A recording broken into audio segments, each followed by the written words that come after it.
Welcome to pentest. இன்றைக்கி நம்ம வரப்போகிற டிஎன்பிஎஸ்சி எக்ஸாம்ஸ்க்கான இம்பார்ட்டன்ட் பிடிஎஃப் கம்பெனிஸ் நாங்கள் பார்த்துட்ருக்கோம். ஆல் டிக்கெட் வந்துருச்சு. நீங்கள் கடைசி நேரம் ரிவிஷனில் இருப்பீங்க.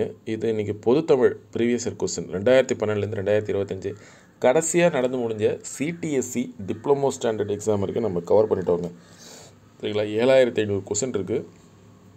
இதை நம்ம டாபிக் வைஸ் பிரிச்சுருக்கோம். 7 அழகாக பிரித்து அதுக்குள்ளே இருக்க சப் டாபிக்ஸ் தான் அழகு 7ல் இருக்கக்கூடிய சப் டாபிக்ஸ் இல்லையா? அறநூல் தொடர்பான செய்திகள், தமிழ் பணி, தமிழ் தொண்டு, தமிழ் சான்றோர் பற்றிய செய்திகள் எல்லாத்தையும் நம்ம டாபிக் வைஸ் நீட்டாக பிரித்து வச்சுட்டோம். இது உங்களுக்கு வரப்போகிற எக்ஸாமில் மார்க் பூஸ்டப்புக்கு மேஜராக ஹெல்ப்ஃபுல்லாக இருக்கும். சரிங்களாங்க? அதே மாதிரி இதை டிஸ்கஸ் பண்ணுறதுக்கு முன்னாடி நம்ம இன்னும் சில பிடிஎஃப்ஸ்லாம் வச்சுருக்கோம். இந்த மென்டல் எபிலிட்டி இதுவும் நம்ம டாபிக் வைஸ் சால்வ் பண்ணி வச்சுருக்கோம். மென்டல் எபிலிட்டி சரிங்களா? இது எல்லாமே அப் டு சிடிஎஸ்சி எக்ஸாம் வரைக்கும். இது ரீசனிங் எல்லாமே சிடிஎஸ்சி வரைக்கும் நம்ம அப்டேட் பண்ணிட்டோம். இது திருக்குறள் நம்ம எப்போவுமே தனியாக தான் வச்சுருக்கோம். கரண்ட் அஃபேர்ஸும் நம்ம டாபிக் வைஸ் தான் கொடுக்குறோம். சரிங்களா? சரி, இப்போ இந்த தமிழை பொறுத்த வரைக்கும் வருவோம். நல்லா ஞாபகம் வச்சுக்கோங்க. நீங்கள் கரெக்டாக ஷார்ட்கட் வைக்கலைன்னா ஒன்றுமே ஞாபகம் இருக்காது. சரிங்களா? இப்போ இங்கே பாருங்கள், ஏலாதி. சரிங்களா? ஏலாதி எழுதியவர் யார் அப்படின்னு சொல்லி இப்போ ரீசெண்டாக இந்த டிப்ளமோ ஸ்டாண்டர்டில் வந்த கொஸ்டின். சரிங்களா? இப்போ நான் ஏழாவது எடுக்கிறாருங்க 331. இப்போ உங்களுக்கு எல்லாமே ஞாபகம் இருக்காமல் தான் இருக்கும். சரிங்களா? ஆனால் எக்ஸாம் ஹாலில் போனால் ஒன்றும் ஞாபகம் வராது. ஏன்னா நீங்கள் அவ்வளோ ப்ரெஷரில் இருப்பீங்க.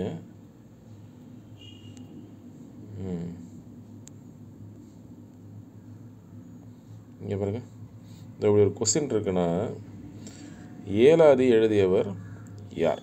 சரி, இது கரெக்டான ஆன்சர் கனிமேதாவியார். இப்போ உங்களுக்கு பார்க்குறப்ப அழகாக அப்படியே பார்க்குற மாதிரி ஏலாதியார் மறக்காது அப்படின்னு தெரியும். பட் எக்ஸாம் ஹாலில் போனால் கன்ஃபியூஸ் ஆகிடும். அதுக்கு நீங்கள் என்ன பண்ணுங்கள், ஷார்ட்கட்ஸ் வச்சு படிங்க. இப்போ ஏலாதினா இப்போ ஏலக்காய் அப்படின்றது. ஏலக்காய் ஓப்பன் பண்ணிங்கன்னா அப்படியே கருப்பு சின்னதாக இருக்கும் பாருங்கள். ஒரு கருப்பு ஒரு கண்மணி அப்படி மாதிரி இருக்கும் இல்லையா? நம்ம எப்படி கண்ணில் இருக்க அப்படியே ஏலக்கான உள்ள கருப்பாக இருக்கும் கண்மணி. ஸோ கனிமேதையார், கன்னி.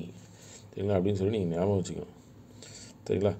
இப்போ நான்மணி கடிகைனா எது கடிக்கிறதுனா நம்ம பாம்பு தான் ஞாபகம் வரும். சரிங்களா? கடி நாக. ஸோ நாகனார். சரிங்களா? புரியுதாங்க? அதே மாதிரி திருக்கடுகம் நல்லாதனார். சரியா? இந்த நல்ல விளக்குலாம் இருக்கு இல்லையா? அந்த விளக்கு சொல்லுவாங்க. அது நம்ம யூஸ் பண்ணுறது நல்ல விளக்கு அப்படின்னு சொல்லுவோம். அந்த வெள்ளிக்கிழமை, இன்றைக்கி வெள்ளிக்கிழமை வர அதில் இந்த திரியை கொஞ்சம் தூண்டி விடியா நல்லா எரியும் அப்படின்ற மாதிரி ஞாபகம் வச்சுங்க. நல்ல விளக்கு, திரி, திருக்கடுகம் அப்படியே முடிஞ்சா.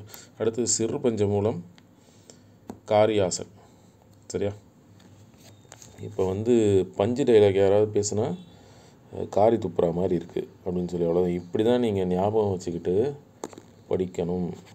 அப்போ தான் உங்களுக்கு எக்ஸாம் ஹாலில் ஞாபகம் வரும். நீங்கள் எவ்வளோ படித்தாலும் என்ன பண்ணாலும் உங்களுக்கு ஞாபகம் வராது. அதனால் எல்லாத்தையும் ஷார்ட்கட்ஸாக யூஸ் பண்ணி படிங்க. ப்ளஸ் இந்த ப்ரீவியஸ் இயர் கொஸ்டினை யூஸ் பண்ணுங்கள். அது உங்களுக்கு ஹெல்ப்ஃபுல்லாக இருக்கும். வெறுமனே ரீட் அவுட் பண்ணாதீங்க. உங்களோட எந்த நோட்ஸாக இருந்தோ அது உங்கள் ரிட்டர்னில் கொண்டு வாங்க. சரிங்களாங்க? We will meet in next class. Thank you.